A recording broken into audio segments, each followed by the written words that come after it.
The majority of the private health facilities in this country, about 65% and above, are owned by clinic officers. When we are denied the right to be contracted and offer services under SHA, it means more than 6 million Kenyans are unable to access health services. And that, by extension, means we cannot achieve UHC. It means that when you want to conduct a procedure, you must seek permission prior from SHA.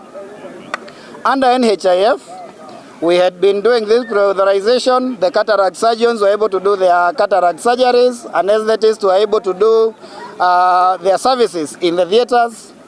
But about 3 weeks ago, they also removed this. And now they can no longer pre-authorize. We have so many patients waiting for cataract surgeries that cannot be done because 90% are done by clinic officers. We have so many patients who are unable to get surgeries because the anesthetists cannot be able to pre-authorize. We want to ask the President, especially the chair of the Social Health Authority, Dr. Abdi, who has shown to be very partisan and who cannot be able to differentiate between his cadre and cadre politics and ensuring that we achieve the universal health coverage. We want to ask the President to sack him and to sack those people in SHA that are extending this exclusion and discrimination and that are stopping the government of William Samoei Ruto from being able to ensure that they roll out UHC. The union, our advisory council sat yesterday and directed us that if in the next 3 weeks this discrimination and exclusion under SHA is not going to be resolved, on 23rd of December, clinic officers, all of us, shall be downing our tools. Because if they feel that they do not need our services, we can allow them to work with the people they feel that they should be able to work with. And I want to ask the President that we as Kenyans, we heard you when you told us that you wanted social health insurance to ensure that we are able to, for the first time, have success of UHC. We believed you. But the people that you have put in place under the SHA board to be able to implement the same are letting you down. Because the President said that we are leaving no Kenyan behind. But what we are seeing coming from the board is exclusion of clinic officers, exclusion from contracting the facilities owned by clinic officers and registered by the Clinic Officers Council. And each and every other Monday, we shall be on the streets demonstrating, and we shall ensure that those people who are hindering the rollout of universal health coverage through SHA by taking their selfish interests to Social Health Authority are removed from Social Health Authority, because Social Health Authority is a social health insurance, and it's meant to ensure that every Kenyan, wherever they are able to access services. We have engaged the chair, we have engaged all of them, and they seem to be very partisan.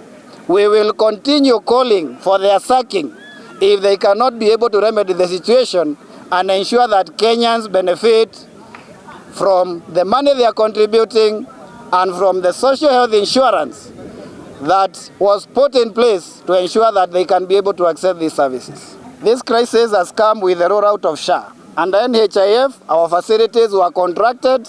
There was no problem. They were seeing patients under NHIF. But when SHA came in, they decided they can only take the licenses from KMPDC.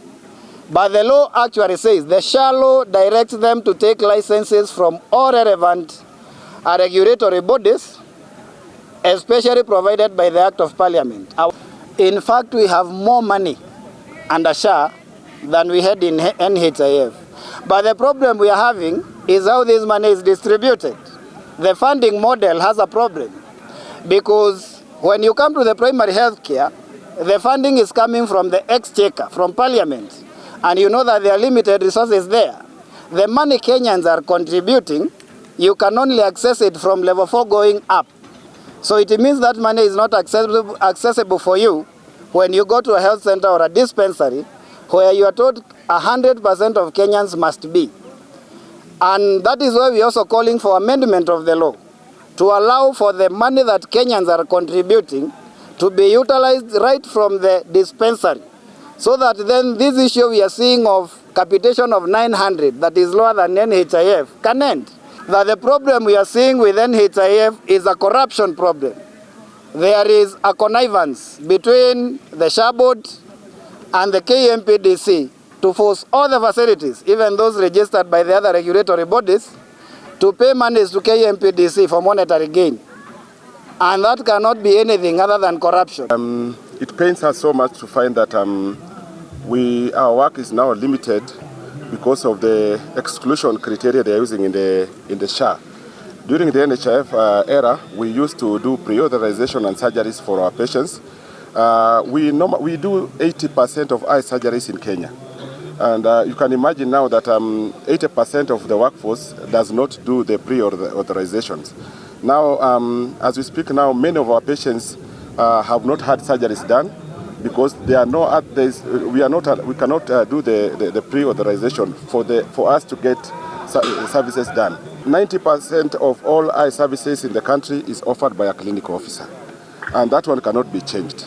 So what we need to do is that the SHA system, the authority in the SHA should take note that we should not let division within our unions make us not work for our patients. Cannot be able to do the pre-authorization for the clients that we attend to.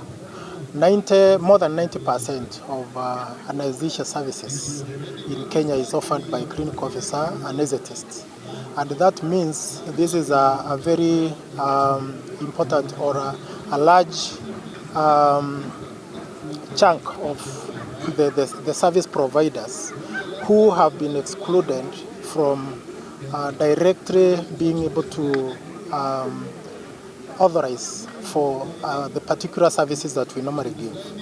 It is very important that the government relooks into this so that we can be able to do that directly and offer the services that we have been giving. Remember, the decision by SHA or SHIF, the way they call it, to remove clinical officers from whatever they're doing that you can't see patients is uncalled for.